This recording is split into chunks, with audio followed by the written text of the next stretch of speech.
भगवान विष्णूंचा भक्त असलेल्या प्रल्हादाला मारण्यासाठी हिरण्यकश्यपूने धाडलेल्या होलिकेचा भगवान श्री विष्णूंनी वध केला होता.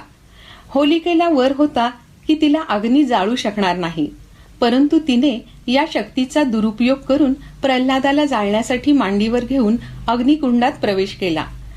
परंतु भगवान विष्णूंच्या नामस्मरणाच्या प्रभावाने प्रल्हाद बचावला व होलिकेचे दहन झाले, अशी आख्यायिका प्रचलित आहे.